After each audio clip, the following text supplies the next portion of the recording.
Hello everyone, I'm meteorologist Johanna Wagstaff with a check on your weather for Tuesday, a pseudo Friday for many as we head into Canada today. It's hot and dry out there for the south coast, but it's actually a couple of degrees cooler than the past few days.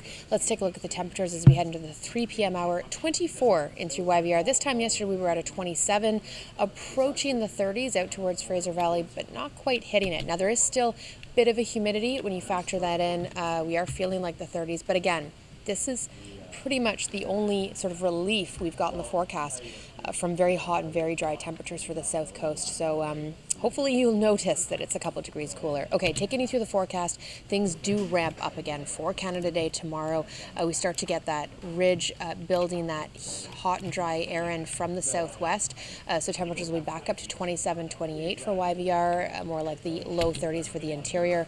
Same story on Thursday. In fact, even hotter. We could be approaching the 40s once again for places like Lytton, Lillooet, not out of the question. Looks like things start to come down slightly on Friday. It's still hot. We're still record-breaking, just a couple of degrees cooler as we head into the weekend. But again, it's record-breaking and it's hot. The other thing we're watching for today and again tomorrow, risk of thunderstorms in through the interior. We saw some intense downpours with those storms yesterday. You could see them bubbling up in through the interior. We do have thunderstorm watches and warnings in place.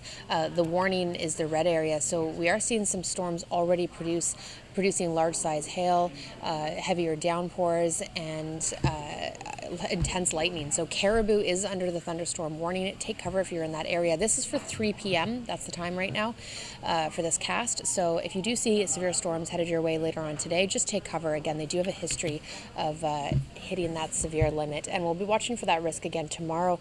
Then things dry right out in the forecast. Something else I'm adding up, of course, this is June 30th, last day of June. It is another month for the record books across most of the province. Just looking at YVR, we have only seen 11 millimeters for the month of June. That is the fourth driest June ever on record for YVR, and we are just shy of being the hottest June ever on record for YVR. We're about 0.1 degrees shy of the mean temperature of 18 degrees. That's the record to beat back in 1958. So after we add up today's numbers, we'll either be the driest June ever or just shy. Either way, pretty incredible. It has been yet another month for the history books, and all of those numbers from Environment Canada. Again, all more details tonight, but stay cool out there.